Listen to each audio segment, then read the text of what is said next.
മക്കളെ, പ്രതിമസ് ആണ്. നമ്മുടെ 8ാം ക്ലാസ്സിലെ ബേസിക് സയൻസിൽ തന്നെ ബയോളജിയിലെ ആദ്യ ചാപ്റ്റർ എന്ന് പറഞ്ഞാൽ നട്ടു നനയ്ക്കാം നന്മകൾ കൊയ്യാമെന്നാണ് അല്ലേ. ആ ചാപ്റ്ററിലെ പേര് കേൾക്കുമ്പോൾ തന്നെ നിങ്ങൾക്ക് കാര്യങ്ങൾ ഏകദേശം പിടികിട്ടിയിട്ടുണ്ടാകും. കാരണം 7ാം ക്ലാസ്സിലും ആദ്യത്തെ ചാപ്റ്ററിൽ നിങ്ങൾ പഠിക്കുന്നതാണ് എന്താണ് കൃഷി, എന്താണ് അഗ്രികൾച്ചർ, അതിൻ്റെ ഇമ്പോർട്ടൻസ് എന്താണെന്നുള്ളത്. അപ്പം അതിൻ്റെ പ്രധാനപ്പെട്ട ബേസിക് ക്ലാസ്സുകളൊക്കെ നിങ്ങൾ 7ാം ക്ലാസ്സിൽ പഠിച്ചു. പക്ഷേ 8ാം ക്ലാസ്സിൽ കുറച്ചുകൂടി അഡ്വാൻസ്ഡ് ആയിട്ടുള്ള കാര്യങ്ങളാണ് നമ്മൾ ഈ 1ാം പാഠത്തിൽ പഠിക്കുന്നത്. അതായത് കൃഷി എന്ന് പറയുന്നത് വളരെ ഇമ്പോർട്ടൻ്റ് ആണ്. നമുക്കറിയാം, പോപ്പുലേഷൻ കൂടിക്കൊണ്ടിരിക്കുകയാണ്. ജനസംഖ്യ കൂടുന്നതിനനുസരിച്ച് എല്ലാവർക്കും ഭക്ഷ്യ സുരക്ഷ ഉറപ്പ് വരുത്തേണ്ട ഒന്നാണ്. എല്ലാവരിലേക്കും ഭക്ഷണം എത്തണമെങ്കിൽ അഗ്രികൾച്ചർ അല്ലെങ്കിൽ കൃഷി വളരെ പ്രധാനപ്പെട്ടതാണ്. പക്ഷേ നമുക്കറിയാം, ഇന്നത്തെ ഒരു പ്രധാനപ്പെട്ട പ്രശ്നം കർഷകർ അനുഭവിക്കുന്നത് എന്ന് വെച്ചാൽ എല്ലാവർക്കും കൃഷി ചെയ്യാനുള്ള ഒരു ലാൻഡ് അല്ലെങ്കിൽ ഒരു സ്ഥലമില്ല. കൃഷിയിലേക്ക് ഇറങ്ങാൻ താല്പര്യം പലർക്കുമില്ല.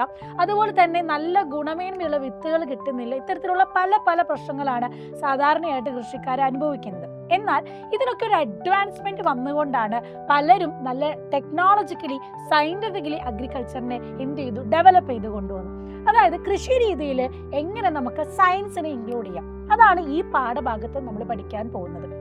അതായത് പണ്ട് കാലത്ത് നമുക്ക് മെഷീനറീസും ടൂൾസ് ഒന്നും ഇല്ലായിരുന്നു. ഇപ്പം എന്ന് പറഞ്ഞാൽ ട്രാക്ടറും കമ്പൈന് അല്ലെങ്കിൽ സീഡ് ഡ്രില്ലറൊക്കെ പോലത്തെ മെഷീൻസ് യൂസ് ചെയ്ത് നമ്മൾ ഉപയോഗിക്കാൻ തുടങ്ങി.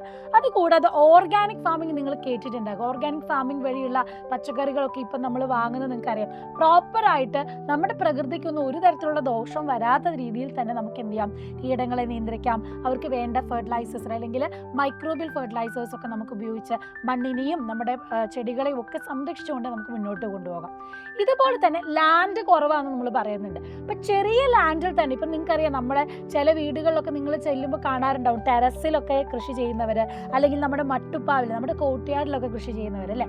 അപ്പം അത്തരത്തിൽ മിനിമം ലാൻഡിൽ മിനിമം കോസ്റ്റ് ഓഫ് പ്രൈസിൽ സയൻറ്റിഫിക്കലി ടെക്നോളജിക്കലി ഡെവലപ്പ് ചെയ്ത അഗ്രികൾച്ചർ എങ്ങനെ മുന്നോട്ട് കൊണ്ടുവരാം, അതിൽ മറ്റൊന്ന് പ്രധാനപ്പെട്ടതൊന്നാണ് ബയോടെക്നോളജി എന്നും പറയുന്നത്.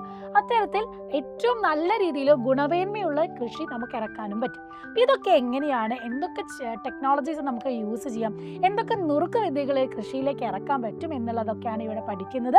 അപ്പം ഈ ഒരു ചാപ്റ്ററിനെ കുറിച്ച് ഡീറ്റെയിൽ ആയിട്ട് നമ്മുടെ ബാച്ചിൽ ക്ലാസ്സസ് ഒക്കെ സ്റ്റാർട്ട് ചെയ്തിട്ടുണ്ട്.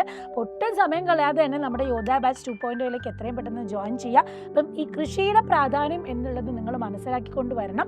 ടെക്സ്റ്റ് ബുക്ക് നന്നായിട്ട് വായിച്ച് തന്നെ നമ്മൾ പോവേണ്ടതായിട്ടുണ്ട്. എങ്കിലും നമുക്ക് ബയോളജി നന്നായിട്ട് പഠിക്കാൻ പറ്റുള്ളൂ.